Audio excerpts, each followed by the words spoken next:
welcome to day 2 of my series 30 Teams 30 Days, where I preview every NBA team throughout the month of September and give a breakdown of what to expect from the team, the players, the coach, everything that you need to know. And today I'm talking about the Celtics, who I think are pretty easily the best team in the East. I don't think it's really close. I think the Celtics sit alone as the kings of the East. At the top of the East, I think they're the best team, and I just think they have the most talent, and they are just really well built to fit together. So I'm going to get into them. I'm going to talk about everything that you need to know. But before I do, think about subscribing. It's free, it's easy, and if you don't like the content, you know, as unsubscribe later, that's fine. Without further ado, let's just get into it. Let's just talk about Boston. Starting off with last season, because to be able to get a real idea of what to expect this year, we need to know what happened last year. We need some context. So in 2023, the Celtics went 57-25, second place in the Eastern Conference in the regular season, just one game behind the Bucks for first place. It was a very tight race, but the Bucks ended up being first, and the Celtics finished second. They had two All-Stars in Jayson Tatum and Jalen Brown, both of whom made All-NBA as well. They had two 20-point-per-game scorers, again, both Tatum and Brown, and they looked like the best team in the league during the early months. They got off to a really hot start, kind of cooled down a little bit after Christmas. The Bucks passed them in the standings, and the Sixers closed a lot of ground, as the Sixers are really good down the stretch. But the Celtics, during the course of last year, were at least a top 3 team in the Eastern Conference. At any point, it felt like they were that good. They're very good and very talented last season, and I think they got better. So it was their first year under head coach Joe Mazzulla, who was the interim coach to start the year, replacing Ime Udoka, who had took them to the finals the year prior. So there's a lot of pressure on Mazzulla. I think it was kind of tough for him. He looked really good through the start of the season. Again, got the full-time coaching job, and then the team kind of struggled. There were some errors that you saw on Mazzulla's part, but he's going into year 2.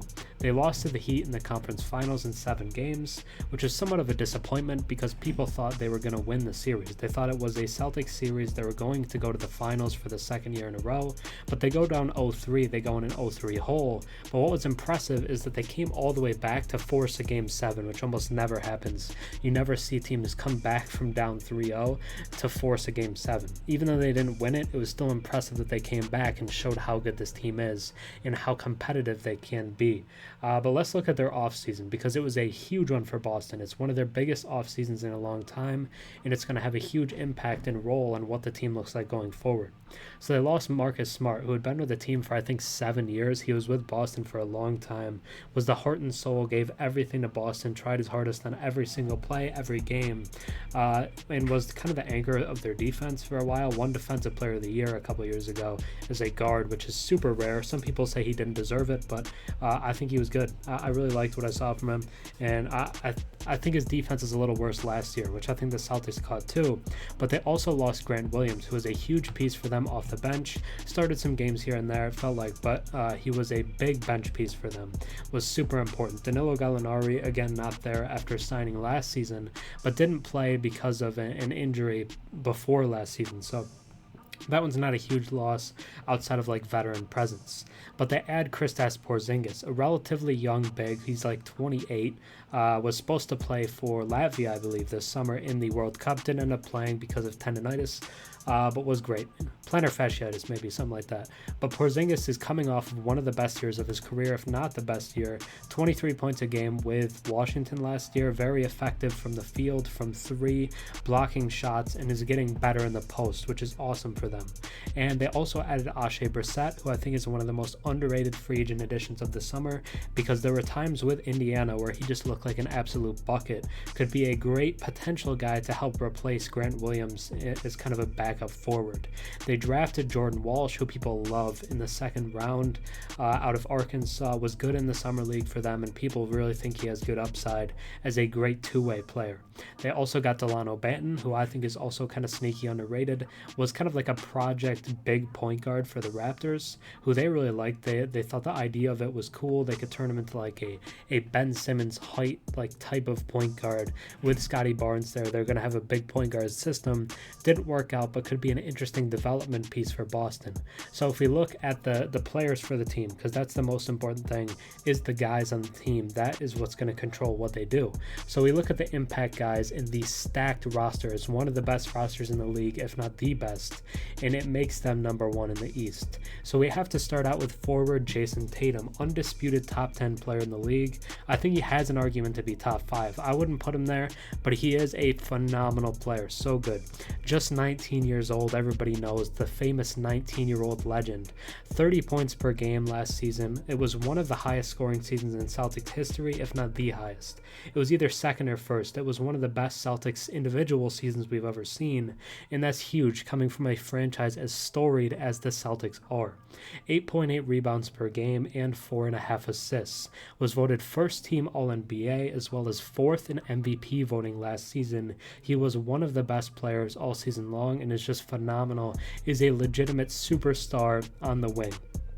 In the playoffs last season, 27 points per game, 10.5 rebounds, upped his rebounding to a great level, and 5.3 assists per game, dropped 51 in a playoff game last playoffs as well, and I believe he has multiple 50-point playoff games. He is just a natural bona fide scorer. He is a bucket getter, and he's great at doing that. He's on the verge of being a top 5 player in the league. Again, like I said, some people might say he's top 5 right now. I wouldn't put him that high, again, but I think he's on the verge of that. Is a true alpha, a guy who can be the number one on a championship team. I believe that. We've already seen him lead a team to the finals. They lost to the Warriors, I believe in 6. It was either in 6 or 5, but that was in the 2022 season. The Celtics lose that finals, but they are pretty young, so people kind of gave it a pass. But Jayson Tatum can be the best guy on a championship team. But will the three-point shooting return to elite levels? He was a 40% three-point shooter in the past, but it has kind of dropped off. A lot of people say it's due to all the weightlifting he does now. It's kind of messed up his shot, but we'll see if he can return to that. Jayson Tatum will take this team to wherever they're going to go. Next, you have to talk about Jalen Brown, who is the Robin to Tatum's Batman. You might even say they're 1A and 1B because Jalen is that good. He's phenomenal. He is a star in his own right. He gets a lot of disrespect, and some of it is warranted, but Jalen Brown is a very, very good player. Is a dominant two-way wing, is great defensively and offensively, as well as Tatum. So that's a great thing for the team to have great defenders as your top guys. Is just 26 years old, is just about to hit the start of his prime, typically comes around 27. But a lot of the flack he gets is because he's currently the highest paid player in NBA history. He just signed that Supermax deal this summer. It was over $300 million over, I believe, 5 years. So that's insane. It's so much money. Getting over $60 million annually. And Jalen Brown, when the money goes up, when the cap goes up, he's going to deserve it. But he's going to get a lot of pressure from that.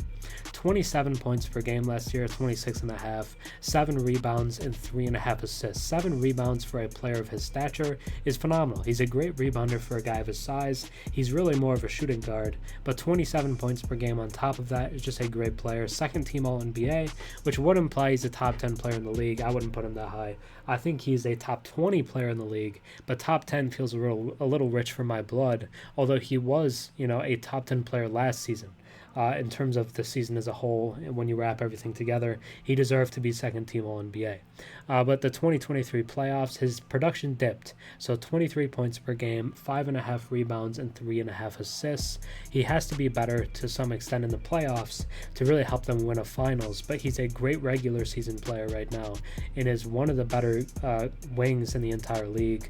But will he ever develop some sort of left hand? That's going to be the biggest thing with him because he can't dribble with his left hand, it feels like.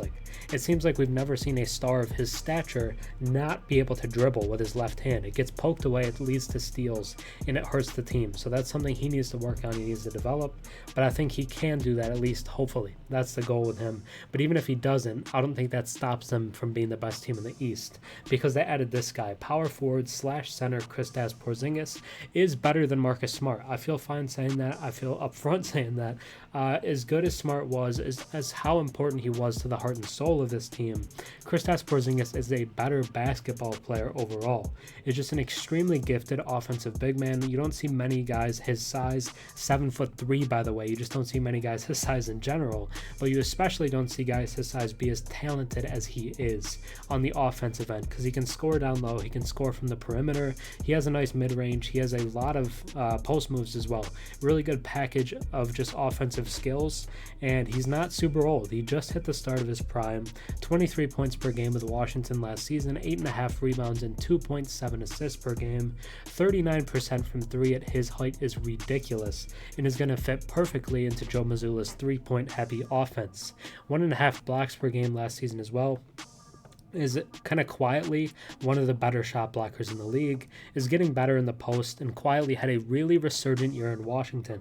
If the Wizards were even like a playoff level team, Porzingis would have been an all-star. He was that good last year. So if the Celtics are great, I think he can be an all-star this year. He's an all-star level talent, although some of the time in the Mavs, people might not have said that towards the end, but he has totally re-upped his value and is like an all-star level guy. And even though the Wizards were bad, he does have experience being in a trio with Bradley Beal and Kyle Kuzma. All those guys were 20-point per game scorers, so he's going to be okay playing with Tatum and Brown, and I think he's going to fit in with them pretty nicely. Then you move on to Derrick White, who was phenomenal for the Celtics last season. Elite defensive guard with strong offensive flashes. 29, is a little older than the other guys we've mentioned, but 12.5 points per game, 3.5 rebounds, and 4 assists per game. Has a 3.1 defensive win shares, which is ridiculous. He was just so good defensively last year. 38% from three as well, which is above league average. He's a very dependable three-point shooter and was second team all defense last season. Was a top 4 defensive guard in the entire league is how good Derrick White was. It was a real breakout year for Derrick White, who is, just one of the most underrated players in the league, but I think he's going to get his respect. In the first round versus Atlanta, averaged 17 points per game on 46% from three. Looked like a near star, and Derrick White is going to continue to get better for Boston. I really like what I've seen. He also hit that game winner against Miami in the Eastern Conference Finals to force the Game 7. Can he absorb a larger role without Smart? I think that's going to be the big question. Is he going to be an even bigger player than he was in the past? Do we see him average like 16, 17, and like 6 assists? That's probably the hope if you're Boston, but Derrick White is going to need to step up a little bit, I think, without Smart there, at least in a playmaking role, and continue to be that level of defender we saw last season. Then the guy who I would say is the last starter, in my opinion, would be Rob Williams. Elite shot blocker and then just an elite all-around defender. 25 years old, the youngest, I believe, of the guys that I mentioned. Tatum is 25 as well, sorry. I know he's 19, but he's 25. So him and Rob, both, pretty young. 8 points per game last year, 8.3 rebounds and 1.4 blocks. You might say that's not crazy, but it's very good production from a center who's not like a ball dominant center.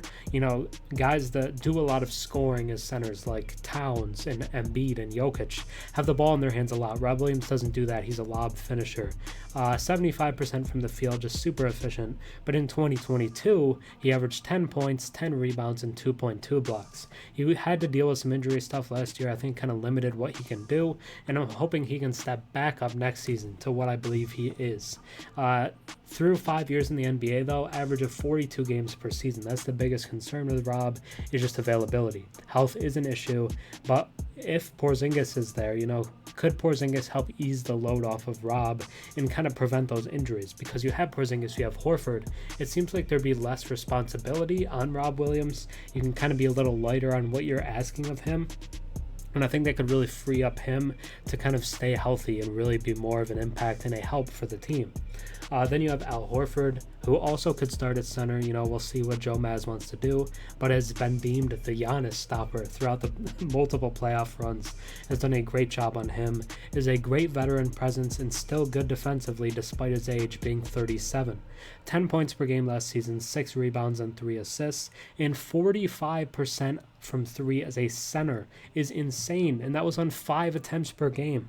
This wasn't a small sample size, it was a very large sample size, and he shot 45% from three is one of the best floor spacing bigs in the league. So I think having him out there with Porzingis could really give you one of the best, kind of spacing in the entire NBA. So I'd love to see that lineup. I don't know if they'll start with it or not, but it'll be interesting. But is there a cliff coming for Al Horford is the biggest question, because he hasn't hit that yet. I know he's like a 5-time All-Star and he's not that level anymore, but is there like a bigger cliff coming where all of a sudden he's just not the productive player that we've seen over the past few years? And then they have point guard Malcolm Brogdon to wrap up their top 7, which I think is arguably the best top 7 in the league. And Brogdon is the best backup point guard in the league. I don't think that's debatable. I really don't. 30 years old, 15 points per game, 4 rebounds, and 3.7 assists. 44% from 3. Again, another elite efficiency player. 2023 Sixth Man of the Year. Some said it should be quickly, but Brogdon won the award. He's coming off of a serious arm injury. That's going to be the biggest question with him. And the Clippers didn't want him due to his physical, because he was initially supposed to be in that Porzingis trade instead of Marcus Smart, but that fell through because of Brogdon's physical. So we'll see exactly what he looks like next season, because there are some legitimate doubts. But if he's even 80% of what he was last year, he's going to be a very important player and probably their sixth man again. Then finally, at least in individual guys, I want to talk about Oshae Brissett, because I think he's one of the best pickups of the summer. Is a score-first wing at the small forward or power forward, and solid defensively. Just 25 years old, still young, still a lot of room to improve. 6 points per game, 3.5 rebounds, and just 16 and a half, 17 minutes per game. In 2021, he averaged 11 points, 5.5 rebounds, and shot 42% from 3. So if you're the Celtics, you're trying to recover that version of Brissett, because that was when they went in the play-in and he went off and everybody noticed him. So he could be extremely valuable if the Celtics develop him some more and really get the best out of him. Coaching will be improved. I think that's a big thing for the Celtics being at the top, is that their coaching will be better. Joe Mazzulla, it's his second year as the head coach, and will be implementing his three-point heavy offense again, but the players will be more used to the system. They'll have kind of perfected it, and it'll look better than before. They added Sam Cassell as an assistant, longtime NBA coach, as well as Charles Lee. He was resistant to 2 big lineups last season with Rob and Horford, so that could be interesting with Porzingis. It kind of feels like the GMs are forcing him to play 2 together, but we'll see exactly what that looks like, because it could be interesting what he does. But in terms of the projected lineup, I think the starters will be Derrick White, Jalen Brown, Tatum, Porzingis, and Williams. And then the second unit off the bench would be Peyton Pritchard, PP, as some people call him, Malcolm Brogdon, Sam Hauser, Oshae Brissett, and Horford, with some other guys getting minutes like Banton, Svi Mykhailiuk, who they just signed, and Jordan Walsh. And then what to expect, finally, the last thing here. On the low end, I think they finished top 4 in the East. I just can't see any way the Celtics go lower than that. They're just too talented and lose in the second round. But on the high end, they win the finals. They really have that kind of upside to be a championship team, because they're so gifted, so well coached now with all these different guys, and just fit really well together. Porzingis will be an upgrade over Smart. Expect that. He's going to be a 20-point per game scorer again, probably with 10 rebounds and a block and a half. He's going to be a great player, near all-star. Won't be hurt by coaching errors nearly as much as last season, because Joe Mazzulla himself will be better, on top of having great assistants now alongside him to help him.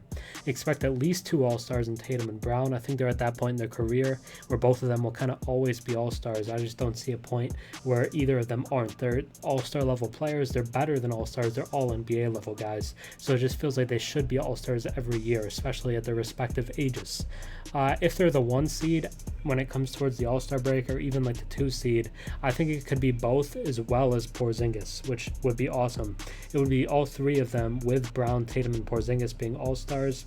The Warriors had 3 all-stars, not this past year, but the year prior, with Wiggins, Curry, and Draymond. So I think it'd be the first time since that. I don't remember a team having 3 all-stars last year, so the Celtics could be the team to do that with Porzingis there. They seem to have the best top 7 in the entire league. So their starting lineup of White, Brown, Tatum, who am I forgetting there? The fourth, Porzingis and Rob Williams, and then Horford and Brogden feels like the best top 7 to me. And they should be the best team in the Eastern Conference next season.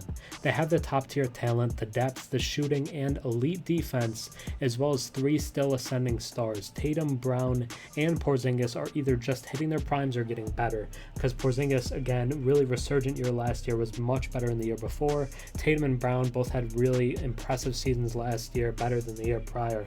So all their guys are getting better, they're improving. The team is still relatively young. Outside of a guy like Horford, everybody's like 30 and below. So the Celtics still young, still getting better, and I think they're the most talented team in the East. I think they're the best team in the East. But let me know your thoughts, because the Celtics are great, and I think they should make the finals again, but we'll see with injuries, because I think injuries will be the biggest question, because Porzingis has had some injury problems, didn't really have them last year, but besides that he has. Jalen Brown has shown to have some injury problems, as does Rob Williams, as does Horford, as does Brogden. So as long as injuries don't derail them, this team should be in the finals next year, but we'll see. Let me know your thoughts. The Celtics are super talented, and I love adding Porzingis to this core, but that's going to be it for me. Thank you about subscribing. I'm on the road to 10K. Yeah, but that's it. Thanks for watching. See ya.